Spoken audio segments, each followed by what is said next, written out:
Alright, what is up, beautiful people? So, I didn't do the recap yesterday night. I just passed out. But it is September. It was regarding September 25, Asia Friday. Today is the 26th. And this was the trade that I did take. And I'll show you guys my bias coming into today as well. So, in the 4 hour, I had these two targets. We had clear all time highs, and we were reacting off this key level since we broke the structure. Overall, though, we are still bullish. Don't get me wrong, we're really bullish. But 1 hour came, I took a look into the price action coming into Asia, and Asia is right over here. And so you guys can see, I mean, we are creating bearish structure. Now, I'm always keeping in mind that we could still go bullish in the lower time frame. If lower time frame bullish aligned with the higher time frame, I would have looked for longs, but we were bearish coming to today, so that's why I shorted here. And I took a look here on the 15 minutes, just based off Asia or New York, we dumped, and then pre-market or after, we actually got back to opening price.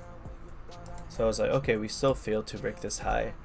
I'm not gonna look for any longs at all today, unless we take out a low, a sweep, and then go back up. But 8 p.m. comes along, and what do you guys see over here? This is the 8 p.m. candle. I scaled out to the 30 minutes. What ended up happening is we had a 30-minute gap in a line with a 15-minute gap, as you guys can see right over here. And we actually swept 30 minutes like completely. 15-minute reacted pretty good here. So I entered the short here on the hour, as we had confidence that when that was happening, a 15-minute gap was formed and a 5-minute gap was formed. Here, let me show you. Yeah, the 50 minutes right here, and then the 5-minute gap, yeah, exactly right here. So because we were in line with so many confluences as to why the price does not want to deliver to the upside, this was enough for me to enter short. And yeah, so on the 1 minute, as you guys can see, my entry is we tapped into the zone. We had such a really good sweep, and we had bearish reaction. So as you guys can see over here, we created a inverse with a fair value gap in it. So this was my entry I got over here, and honestly I thought price would just deliver since we already had the break of structure over here, but it looks like we just tapped again. And what ended up happening was the 15 minutes closed with a really good tap right over here. So tap and then close below. If this closed in the zone, there was a chance we would have pushed up before going down.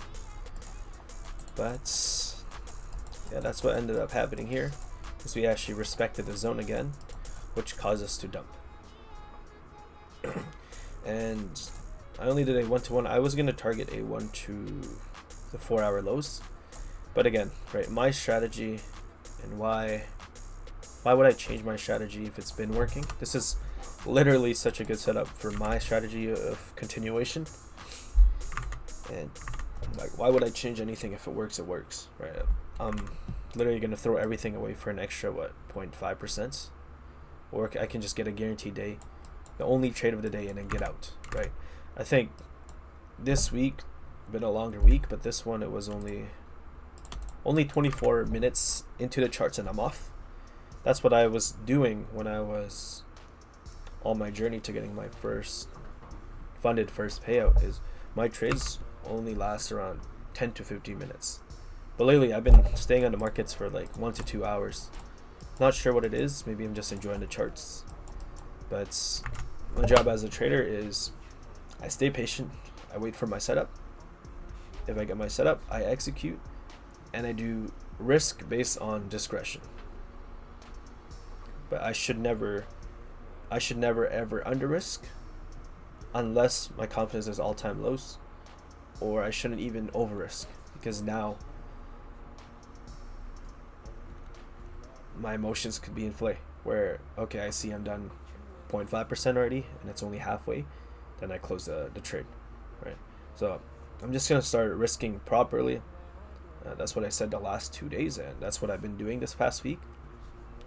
And we're actually up 880 for today, so I am eligible for another payout. We are sitting at 3.5% in profits again. I just need 2 winning days, but again, I don't want to just get 2 winning days. I want to get 2 max days, or I'm doing my strategy, my risk. It's not. I don't want to get another payouts just because I'm scared, right? Like I could guarantee a payout right now of 3.5k, but if I stick to my plan, I know in the long term, I don't want to be stagnant. I want to keep growing. But yeah, we're almost done as well.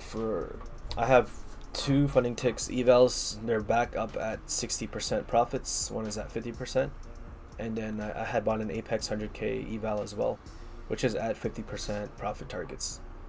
So I just gotta stick to the plan. We keep executing when we see it, and honestly, we could really push for 500, even maybe 750k allocations by end of year, if I stick to my plan though, right?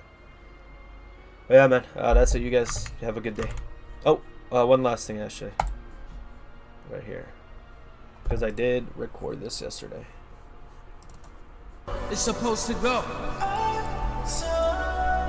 Nah, I'ma do my own thing. So you guys can see, I was like, it was my 4-hour lows, but I'm like, let's stick to my plan. Because after 1-to-1, I don't have any data. So why would I keep trying to push and Shawty keep wanna come round, she wanna get hit. She thinks she done made me, can I keep her by my side? Double up, bust on the watch, she know that I'm timeless. I put my son in some red. See, I was getting greedy here, but then I changed again to 1 hour. I control myself. I was like, man, what the hell am I doing? Let's just stick to 1 hour, stick to my strategy. We're done for today. She singing my songs, she wanna dial it, tryna get hit. There you go, TP hit. But yeah, that's it, you guys. Have a good weekend, man. We'll see you Asia Monday.